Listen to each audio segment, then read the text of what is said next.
अभी तक हमने कहाँ तक पढ़ा था? दोनों बैलों को कहाँ पहुंचा दिया जाता है? कांजी हाउस में। अब इसके आगे पढ़ेंगे। दोनों मित्रों को जीवन में पहली बार ऐसा वास्ता पड़ा कि सारा दिन बीत गया और खाने को एक दिन का भी न मिला।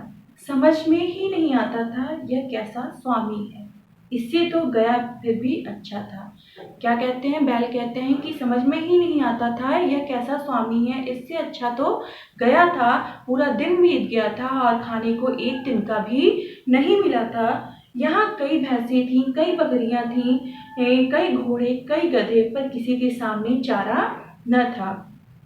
सब जमीन पर मुर्दों की तरह पड़े हुए थे।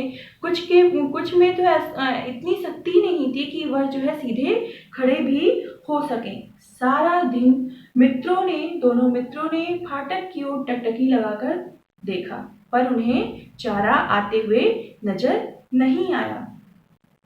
तब दोनों ने दीवार की नमकीन मिट्टी चाटनी शुरू की, लेकिन उससे कहाँ भूख की तृप्ति होने वाली थी। रात को जब कुछ भोजन न मिला तो हीरा के दिल में विद्रोह जग उठा। मोती से बोला, अब तो मुझसे नहीं रहा जाएगा। मोती ने सिर लटकाए हुए जवाब दिया, मुझे तो मालूम होता है प्राण निकल जाएंगे। इतनी जल्द हिम्मत न हारो भाई, यहाँ से भागने का कोई उपाय निकालना चाहिए। कौन बोलता है? हीरा बोलता है, आओ दीवार तोड़ डाले। तो मोती कहता है, मुझसे तो अब कुछ नहीं होगा, बस इसी बूते पर अकड़ते थे। हीरा ने कहा। सारी अकड़ निकल गई। बाड़े की दीवार कच्ची थी, हीरा मजबूत था। उसने क्या किया? अपनी नुकीली सींग दीवार पर गड़ा दिया और जोर मारा तो मिट्टी का एक जो है चिप्पड़ निकल आया।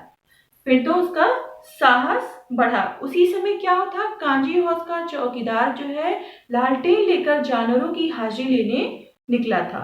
हीरा का उजटपन देखकर उसने उसे कई डंडे मारे और एक मोटी सी रस्सी में उसे ले जाकर बांध दिया। मोती ने कहा कि आखिर क्या हुआ? मार ही तो तुमको पड़ी।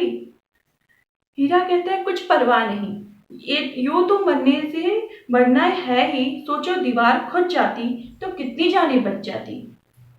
इतने भाई यहाँ बंद हैं, किसी की देह में जान नहीं है। यहाँ पे जितने भाई बंद है, हीरा बोलता है, किसी के देह में जान नहीं है, किसी के शरीर में जान नहीं है कि वह खड़ा भी हो सके। 2-4 दिन और यही हाल रहा तो सब क्या हो जाएंगे? मर जाएंगे। तो मोती कहता है, हाँ यह बात तो है। अच्छा तो ला, फिर मैं भी जोर लगाता हूँ। मोती ने दीवार में उसी जगह क्या की? सींग मारी। थोड़ी सी मिट्टी गिरी और फिर हिम्मत बढ़ी। फिर तो वह दीवार पर क्या करता था? सींग लगाकर इस तरह से जोर लगाता मानो किसी प्रतिद्वंदी से क्या कर रहा है? वह लड़ाई लड़ रहा हो। आखिर कोई 2 घंटे की जोर आजमाई के बाद दीवार ऊपर से एक हाथ गिर गई। ठीक है, उसने दूनी शक्ति से दूसरा धक्का मारा तो आधी दीवार क्या होती है? गिर जाती है। दीवार का गिरना था कि अधमरे से पड़े हुए जानवर में भी क्या होती है? जान आ जाती है।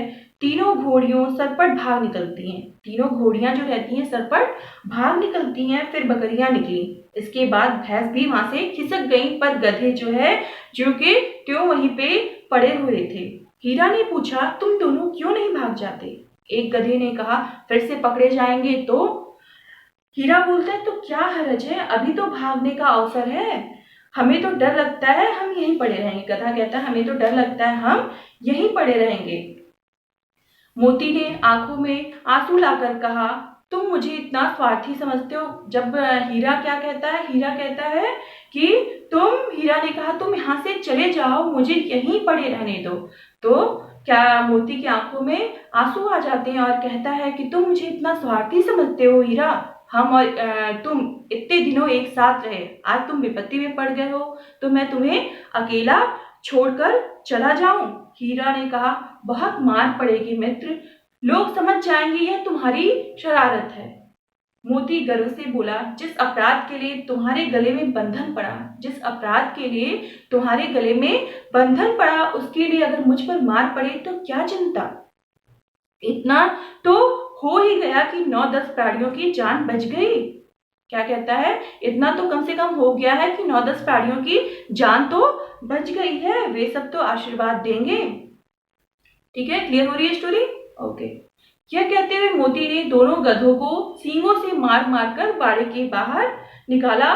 तब अपने बंधु के पास आकर, बंधु किसे, मित्र के पास आकर सो रहा था।